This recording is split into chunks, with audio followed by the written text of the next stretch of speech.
Hello दोस्तों, welcome back to my new video. सबसे पहले डिस्क्लेमर देना चाहूंगा कि इस वीडियो को प्योरली एजुकेशनल पर्पस के लिए ही रिकॉर्ड कर रहा हूं मैं।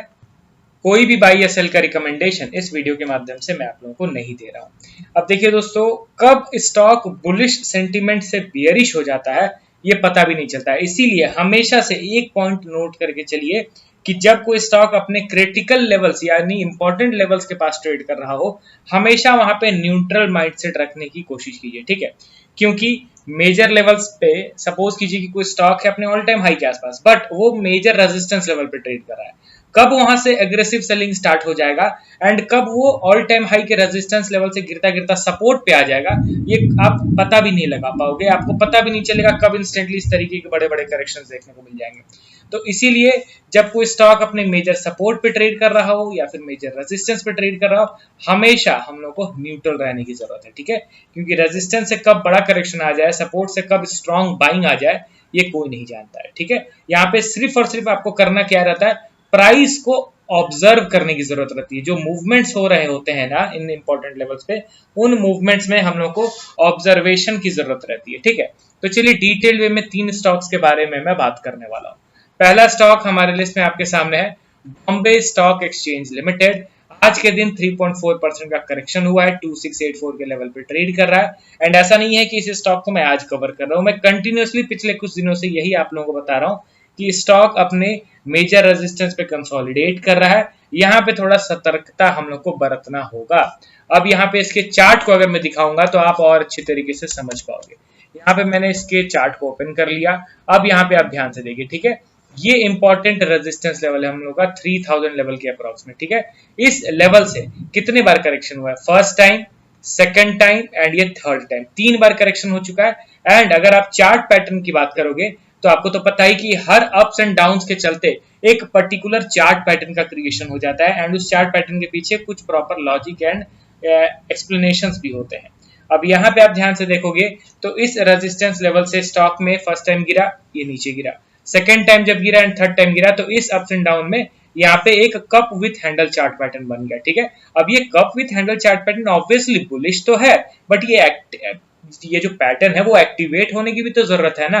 ये पैटर्न जब तक एक्टिवेट नहीं होता है इसका कुछ भी इंपॉर्टेंस नहीं रहेगा। एंड ये एक्टिवेट कब होगा, जब ये इस रेजिस्टेंस लेवल का ब्रेकआउट देगा तब। क्या ब्रेकआउट मिला अभी तक, ऑब्वियसली नो। तो फिर क्या ये एक्टिवेट हुआ है, बिल्कुल भी नहीं। तो जब तक एक्टिवेट नहीं होता है माइंडसेट तो हमारा न्यूट्रल रहेगा। एंड ध्यान रखिए कि ये एक रीसेंट सपोर्ट लेवल है, ठीक है। ये सपोर्ट जब तक इंटैक्ट है तब तक ये चार्ट पैटर्न बरकरार है। ये सपोर्ट टूटा, इट मींस कि ये चार्ट पैटर्न भी फेल हो जाएगा। एंड ये सपोर्ट के आसपास ये स्टॉक अब रेजिस्टेंस से गिर के नीचे की ओर आता हुआ दिखाई दे रहा है। देखिए, मैं अभी आपको नहीं कह सकता हूं कि नहीं स्टॉक चार्ट पैटर्न को फेल कर देगा, नीचे गिर जाएगा या चार्ट पैटर्न को एक्टिवेट कर देगा, नहीं। जब तक इस जोन के अंदर ट्रेड कर रहा है, कोई महाशय यहाँ पे प्री एनालिसिस पहले से ये नहीं सोच के बैठ सकता है कि किस तरीके का मूवमेंट होगा, जब तक ये किसी सर्टेन लेवल का ब्रेकआउट या ब्रेकडाउन ना दे दे। तो यहाँ पे सिंपली ऑब्जर्व कीजिए, ये इंपॉर्टेंट, ये जो स्विंग है इस स्विंग को आप अपने चार्ट में ड्रॉ करके बैठिए एंड इस रेजिस्टेंस लेवल को ड्रॉ करके बैठिए, ठीक है। फिर इन दोनों लेवल्स के निकलने के बाद उसके हिसाब से आपको अपना डिसीजन लेना होगा। देखिए, एक चीज आप भी नोटिस करते होंगे कि मैं स्टॉक्स का जब एनालिसिस करता हूं तो कोई चार्ट पैटर्न अगर बता रहा हूं या फिर कोई सर्टेन कैंडलस्टिक्स बता रहा हूं तो उसके पीछे प्रॉपर लॉजिक भी आप लोगों को बता रहा हूं। क्यों? ताकि आप इस तरीके के जो मूवमेंट्स होते हैं उसका आप खुद से डील कर सको। क्योंकि मैं सिंपली कह दूंगा कि नहीं कप एंड हैंडल बन गया खरीद लो, या फिर कप एंड हैंडल फेल हो गया इसको बेच दो, तो ये गलत स्ट्रेटेजी हो जाएगा। मैं यहाँ पे कोई बाई सेल का रिकमेंडेशन तो आपको दे नहीं रहा हूँ, मैं एजुकेशनल पर्पस के लिए आप लोगों को प्राइस एक्शन सिखा रहा हूं। मगर प्राइस एक्शन में पास्ट चार्ट से अगर सिखाऊं तो आप लोग समझ नहीं पाओगे। मैं करंट चार्ट में दिखाऊंगा और किसी स्टॉक्स को रिलेट करके दिखाऊंगा तो आप अच्छी तरीके से समझ पाओगे। तो एक चीज ध्यान रखिए कि आप इन वीडियोस को देख रहे हो ताकि आपको एजुकेशन मिल रहे हैं, आपको प्राइस एक्शन के बारे में सीखने को मिल रहा है। अगर आप बाई या सेल करने की उम्मीद से मेरे वीडियोस को देख रहे हो तो आप मत देखो, क्योंकि आप सही तरीके से बाई सेल कर नहीं पाओ। क्योंकि एट द एंड एनालिसिस जब तक आपका खुद का नहीं होगा, आप किसी स्टॉक में एक स्ट्रॉन्ग या फिर बोल्ड डिसीजन नहीं ले पाओगे बाई या सेल करने का। समझ रहे हो ना? कोई स्टॉक को आपने खरीदा मेरे एनालिसिस के कहने पे, वो स्टॉक थोड़ा भी पुल बैक आएगा आप डर के बेच दोगे कि आप, क्योंकि एट द एंड एनालिसिस तो आपका है नहीं, आपके पास तो कोई ठोस रीजन है नहीं कि आपने क्यों स्टॉक को बाई किया है। बट हाँ, एनालिसिस आपका रहेगा तो आप मार्केट के अनसर्टेनिटी को भी अच्छी तरीके से झेल पाओगे, बेहतर डिसीजन उस अप्स एंड डाउन्स में भी ले पाओगे। ठीक है, अब चलिए बढ़ते हैं हम लोग अगले स्टॉक की ओर। हमारे लिस्ट में आपके सामने है LTI माइंट्री लिमिटेड। अभी थोड़ा सा इसको ध्यान दीजिए दोस्तों, क्योंकि अपने मेजर सपोर्ट लेवल पे आ गया है। आज के दिन 4.3% का करेक्शन हुआ है। स्टॉक ट्रेड कर रहा है 4020 के लेवल पे। एंड टेक्निकल वाइज अगर आप इसके चार्ट को देखोगे तो आपको दिखेगा कि ये स्टॉक अब गिरता हुआ अपने मेजर सपोर्ट पे आ गया है। एंड वो सपोर्ट कोई छोटा मोटा नहीं है दोस्तों, बहुत मेजर सपोर्ट है, मतलब कई सालों से वो सपोर्ट का क्रिएशन कर रहा है। मैं चार्ट को जूम आउट करके दिखाता हूँ, देख रहे हो ना, फ्रॉम 2022 इटसेल्फ इस लेवल से मल्टीपल टाइम्स स्टॉक में शार्प बाइंग हुआ है। एंड अभी वो गिरता हुआ उसी लेवल पे आ गया है। ध्यान दीजिए, जिस मोमेंटम से गिर रहा है ना, ये नो डाउट इस लेवल पे थोड़ा तो रुकेगा, बाइंग स्पाइक आएगा, बट ध्यान देना है कि जो प्राइस एक्शन का रिक्वायरमेंट है वो फुलफिल होना चाहिए। एंड अगर इन केस इस सपोर्ट का ब्रेकडाउन हुआ तब तो फिर बड़े बड़े करेक्शंस देखने को शायद से मिल सकते हैं। अगला उसका सपोर्ट डायरेक्टली आएगा 3500 के आसपास, तो उसके अकॉर्डिंगली थोड़ा सा प्लानिंग करना है। अभी थोड़ा सा अलर्ट रही, LTI माइंट्री अपने मेजर सपोर्ट लेवल पे आएगा। ठीक है, आपका क्या एक्सपेक्टेशन है इस स्टॉक को लेकर, कमेंट करके बताइएगा। तो आपको क्या पर्सनल लगता है कि क्या इस सपोर्ट पे खरा उतर पाएगा या फिर इस सपोर्ट को ही ब्रेक कर देगा।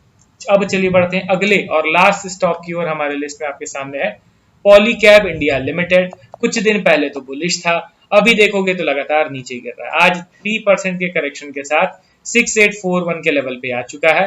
एंड टेक्निकली अगर इसके चार्ट को देखोगे तो after breakout failure continuously stock में सेलिंग ही हो रहा है। एंड अब ये अपने इंपॉर्टेंट सपोर्ट पे आ गया है। मैं यहाँ पे एक लाइन ड्रॉ करता हूँ दोस्तों, ये हमारा इंपॉर्टेंट सपोर्ट है अभी के टाइम पे। ठीक है, एंड इस सपोर्ट लेवल पे अगर ये टिका रहा तो चांसेस आर प्रिटी हाई कि जैसे ही बाजार थोड़ा भी बुलिश होगा तो ये दोबारा से ब्रेकआउट देने के लिए या फिर ब्रेकआउट अटेम्प्ट करने की कोशिश करेगा। बट इस सपोर्ट का अगर ये ब्रेकडाउन दे देगा ना, तो फिर शॉर्ट टर्म में, मीडियम टर्म में मैं ब्रेकआउट नहीं एक्सपेक्ट करके चल पाऊंगा। ठीक है ना, तो इसीलिए ये लेवल हम लोगों के लिए काफी ज्यादा इंपॉर्टेंट है। प्रिसाइज वे में अगर मैं लेवल बताऊं तो 6650 के आसपास है। अब देखते हैं कि आने वाले समय में इस करंट सपोर्ट पे किस तरीके का बिहेवियर हम लोग को देखने को मिलता है, उसके अकॉर्डिंगली ही हम लोग अपना आगे का डिसीजन लेना पसंद करेंगे। तो चलिए, टोटल 3 स्टॉक्स के रिगार्डिंग हम लोगों ने बात करा। BSE एंड पॉलीकैब इंडिया का जो स्टॉक है वो हायर लेवल पे ट्रेड कर रहा था, उसके बावजूद सर्टेन काइंड ऑफ वीकनेस दिख रहा है। LTI माइंट्री तो ऑलरेडी अपने लोअर लेवल पे ही ट्रेड कर रहा था एंड वहां पे भी फर्दर वीकनेस दिख रहा है। तो थोड़ा सा हम लोग को अब अलर्ट एंड कॉशियस रहने की जरूरत है। एंड आपके पोर्टफोलियो में अभी दोस्तों कौन सा स्टॉक है जो आपको मार्केट गिरने पे भी आपके पोर्टफोलियो को थोड़ा बहुत स्टेबल रखने में मदद कर रहा है, चाहे तो आप कमेंट करके